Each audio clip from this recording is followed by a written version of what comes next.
রাজ্য জুড়ে বিভিন্ন স্বাস্থ্য দপ্তর, তা হাসপাতাল হোক বা শ্মশান হোক বা হাওড়া পুরসভা থেকে শুরু করে পঞ্চায়েত, বিভিন্ন জায়গায় ইতিমধ্যেই শুরু হয়েছে তল্লাশি। কিন্তু কেন এই তল্লাশি প্রশ্ন উঠছিল। কয়েকদিন আগেই তো এসআইআর হয়েছিল। ঠিক, হ্যাঁ, এসআইআর এই কোনো গাফিলতি হয়েছে কিনা সেটাও খতিয়ে দেখার জন্যই এই তৎপরতা নবনির্বাচিত রাজ্য সরকারের।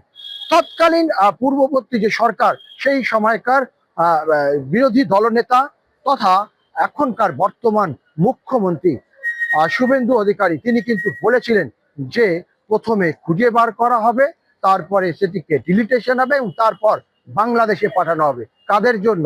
অবৈধ ভোটার যারা বাংলাদেশ থেকে এসে এখানে ছিলেন, তাদেরকে অবৈধভাবে তাদেরকে নথিপত্র তৈরি করে দিয়ে সেখান থেকে কিন্তু এই কাজ করেছিল পূর্ববর্তী সরকার। এই অভিযোগের ভিত্তিতেই কিন্তু আমরা দেখেছি রাজ্য জুড়ে এসআইআর, যেখানে কয়েক লাখ মানুষের নাম বাদ যায়। শুধুমাত্র হাওড়া শহর বা হাওড়া উলবেড়িয়া সব মিলিয়ে কার্যত আমরা দেখি 16,000-এরও বেশি ভোটারের নাম বাদ গেছিল। আর জুডিডিকশন অর্থাৎ আইনি প্রক্রিয়ায় রয়েছে প্রায় 2 লক্ষরও বেশি নাম, যেখান থেকে ভোটের সময় বেশ কিছু নাম সেগুলিকে নতুন করে গ্রাহ্য করা হলেও এখনো লাখ লাখ নাম পড়ে রয়েছে এই জুডিডিকশনের আওতায়। তাহলে এদের কি হবে? এই কথা কিন্তু বা এই প্রশ্ন চিহ্ন মানুষের মধ্যে এখনো আছে।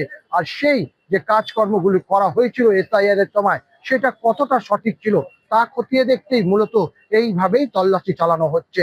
হাওড়া পুরসভা, উলবেড়িয়া পুরসভা, বালি পুরসভা সহ যত পঞ্চায়েত রয়েছে, Balijagachha block, Jagatballavpur block, Domjur block সহ উলবেড়িয়ার একাধিক পঞ্চায়েত অফিসে একই রকম ভাবে তল্লাশি শুরু করা হয়েছে গতকাল থেকে, যা কিন্তু এখনো অব্যাহত। বাদ যায়নি শ্মশান এবং হাসপাতালও, যেখান থেকে এই বার্থ সার্টিফিকেট তৈরি হয়, বা শ্মশান থেকে যেখান থেকে মৃত্যুর সংশয়পত্র দেওয়া হয়, সেগুলিও কিন্তু তল্লাশির আওতায় রাখা হয়েছে রাজ্য সরকার তরফে। বিভিন্ন থানা, এমনকি জেলা শাসক, জেলা প্রশাসনের তরফ থেকেও কিন্তু এই একই রকম প্রক্রিয়া যা করা হয়েছে গতকাল থেকে এখনো পর্যন্ত সেটি চলছে। কারণটা কি? এসআইআর এ এখনো মনে করছে রাজ্য সরকার বহু নাম, যেগুলিকে কিন্তু জোর করে বা ভুয়ো তথ্য দিয়ে পূর্ববর্তী সরকার তারা কিন্তু নথিভুক্ত করে রেখেছেন। কিন্তু কারা? এই এসআইআর এর সময় যখন বার্থ সার্টিফিকেট বা মৃত্যু সঞ্চয়পত্র পরিবারের কারোর সেটাকে দিতে হয়েছিল, সেখানে কি কারচুপি হয়েছে সেটাই কিন্তু মনে করছে। এবং সেই জন্যই কত কত এই এসআইআর এর সময়কালে কিভাবে বার্থ সার্টিফিকেট বা মৃত্যু সংশয়পত্র, যারা বহুদিন আগে মারা গেছে তাদের মৃত্যু সংশয়পত্র কিভাবে দেওয়া হয়েছে, কতজনের দেওয়া হয়েছে, পুরোটা কিন্তু খতিয়ে দেখা হবে। এবং যে তথ্য হঠাৎ করে এই ভিজিলেন্স যেখান থেকে তথ্য তুলে নিয়ে গিয়ে তা পরীক্ষা করা হবে, এবং যারা দোষী হবে এবং যারা ধরা পড়বেন ভুয়ো নথিপত্র দিয়ে এখনো পর্যন্ত আমাদের রাজ্যে বা ভারতবর্ষে রয়েছেন, তাদেরকে ডিটেক্ট করে তাদেরকে পাঠিয়ে দেওয়া হবে বাংলাদেশে।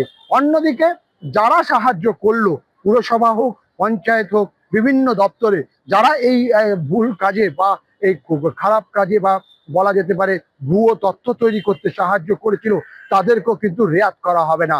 তাদেরকে আইনি ব্যবস্থা যেমন নেওয়া হবে, তাদের চাকরি ক্ষেত্রেও কিন্তু তাদেরকে বরখাস্ত করা হবে, এমনটাই কিন্তু সরাসরিভাবে তথ্য দিয়েছেন রাজ্য সরকার। ফলে এই জায়গায় পুরসভা, পঞ্চায়েত বিভিন্ন জায়গায় কিন্তু চলছে তল্লাশি।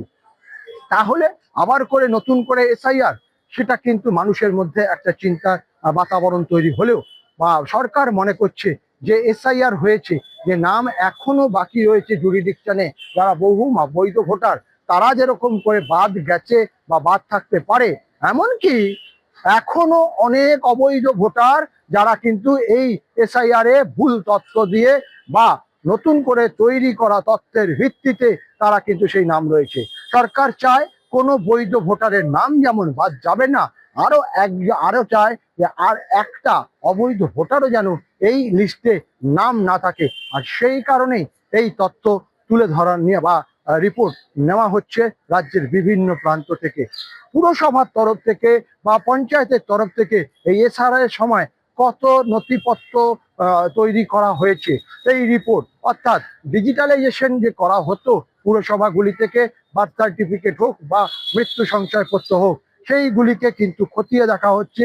সেই সময়কালে কত ডিজিটালাইজেশন করা হয়েছে, কত কার্ড তৈরি করা হয়েছে, সবচেয়ে বড় বিষয় যে পুরনো জন্ম সার্টিফিকেট অনেকের নেই, সেক্ষেত্রে মনে করা হচ্ছে একাধিক জন্ম সার্টিফিকেট সেগুলিকে কিন্তু পুরসভা বা পঞ্চায়েতের থেকে তৈরি করেছে পূর্ববর্তী সরকারের অধীনে থাকা বিভিন্ন পঞ্চায়েত, বিভিন্ন পুরসভা। মানে সেই জায়গা থেকে খতিয়ে দেখার কাজ শুরু করেছে আমাদের রাজ্য সরকার। বিভিন্ন থানার পুলিশ থেকে শুরু করে জেলা প্রশাসনের ডিএম, মহকুমা শাসক, তারা কিন্তু পুরো বিষয়টাই খতিয়ে দেখছে, যাতে আর একটা অবৈধ ভোটার আমাদের ভারতবর্ষে বা রাজ্যের ভোটার লিস্টে না থাকে, তারও কিন্তু তৎপরতা শুরু হয়েছে। আমরা জানি যে পুরসভায়, হাওড়া পুরসভায় গতকাল থেকে এই কাজ শুরু করেছে হাওড়া থানার পুলিশ। বালি থানার পুলিশ যেমন বালি পুরসভায় কাজ করছে, অন্যদিকে বালিজগাছা ব্লকের বিভিন্ন পঞ্চায়েতে, যেখানে নিশ্চিন্দা থানা, লিলুয়া থানা থেকে শুরু করে একাধিক থানার পুলিশ, তারা কিন্তু একই রকম ভাবে কাজ করছে। ঠিক একই রকম ভাবে কাজ করছেন কারা? জেলা প্রশাসনের ডিএম থেকে মহকুমা শাসক, তারাও কিন্তু সব রকম সাহায্য করছে এই কাজে। তার কারণ আমরা জানি সামনে আবার ইলেকশন আছে, পুরসভা ইলেকশন রয়েছে, সেখানে পঞ্চায়েত নির্বাচন সামনে আসবে কয়েক বছরের মধ্যে। ফলে সেই ভোটগুলি বা সেই ইলেকশনগুলিতেও যাতে অবৈধ ভোটাররা ভোট দিতে না পারে, সেটা খতিয়ে দেখা হচ্ছে। তার কারণ অভিযোগ তো দীর্ঘদিনের, কারণ এই অভিযোগ আগেও ছিল, যেখানে আমরা জানতে পারি যে অবৈধ ভোটার, যেখানে আমরা দেখতে পেরেছিলাম গত এসআইআরে শুধুমাত্র হাওড়াতেই প্রায় 16,000-এর বেশি নাম বাদ যায়। এমনকি এখনো ভবিষ্যৎ তাদের ভোটার কার্ডের নাম তোলার ভবিষ্যৎ ঝুলে রয়েছে প্রায় 2 লক্ষরও কাছাকাছি। ফলে সেই তাদের কি ভবিষ্যৎ হবে তা নিয়ে কিন্তু তৎপর রাজ্য সরকার। রাজ্য সরকার চায় কোনো রকম কোনো বৈধ ভোটারের নাম যেন বাদ না যায়, আর ঠিক পাশাপাশি অবৈধ ভোটার যেন একজনও এই লিস্টে না থাকে। ফলে পুরো বিষয়টাই স্বচ্ছতা আনতেই এই তৎপরতা। পুরসভার তরফগুলোতে পুরসভার যে কর্মীরা রয়েছে, তাদের বিরুদ্ধেও কিন্তু একাধিক অভিযোগ ছিল এই নতুন করে নাম নথিভুক্ত, অর্থাৎ তথ্য তৈরি করা, মানে ভুয়ো কার্ড তৈরি করা। কারণ এর আগে আমরা দেখেছি এসআইআর এর সময় বহু ভোটার কার্ড, আধার কার্ড যেগুলিকে আমরা দেখতে পাই, যেগুলিকে কিন্তু নতুন করে তৈরি করা হয়েছে। সেই তৈরি করেছিল কারা, তাদেরকে খুঁজে বার করা হবে, তাদেরকেও কিন্তু রেয়াত করা হবে না। তার কারণ যখন এই এসআইআর হয়, সেই সময় একাধিক ভুয়ো আধার কার্ড, ভোটার কার্ড রাস্তায় পড়ে থাকতে দেখা যায়। তাহলে এই আধার কার্ড, ভোটার কার্ড তৈরি হলো কিসের ভিত্তিতে? সেই ভিত্তি কিন্তু খতিয়ে দেখা হচ্ছে রাজ্য সরকারের তরফে। বিভিন্ন থানার পুলিশ তারা কিন্তু এই মধ্যেই কাজ শুরু করেছে। এই তথ্য খুঁজে বার করার পর নতুন করে এই যে অ্যাডজুডিকশনে যে নামগুলি রয়েছে, যারা জুডিশিয়ালি নাম রয়েছে, তাদেরকে যাতে সঠিক তথ্য দিয়ে তাদেরকে না নিজেদের যে কার্ড বা তাদের ভোটার লিস্টে নাম তোলা, ভোটার আধার কার্ড, তাদের সঠিক তথ্য তুলে ধরা, সেই কাজটা কিন্তু করতে চলছে রাজ্য সরকার। এবং সেই কারণেই কিন্তু এতটাই তৎপর, এইভাবে ভিজিলেন্স অর্থাৎ রিপোর্টগুলোকে নিয়ে পরীক্ষা করার পর কত ভোটার কার্ড নতুন করে বা ভোটার জন্ম সার্টিফিকেট শুরু করে মৃত্যু শংসাপত্র থেকে শুরু করে নতুন করে তৈরি করা হয়েছিল, সেটা খতিয়ে দেখার পর এই অ্যাডজুডিকশন বা নতুন করে এসআইআর হবে কি না হবে, কত নাম জোর করে ঢোকানো হয়েছে, সেই তথ্য কিন্তু তুলে ধরতে চলছে রাজ্য সরকার। এবং সেই তথ্য পেতেই এই ধরনের অভিযান বলে মনে করা হচ্ছে। ক্যামেরা রাজু ভুইয়ার সঙ্গে দেবাশিস চক্রবর্তী, নিউজ 18 বাংলা, হাওড়া।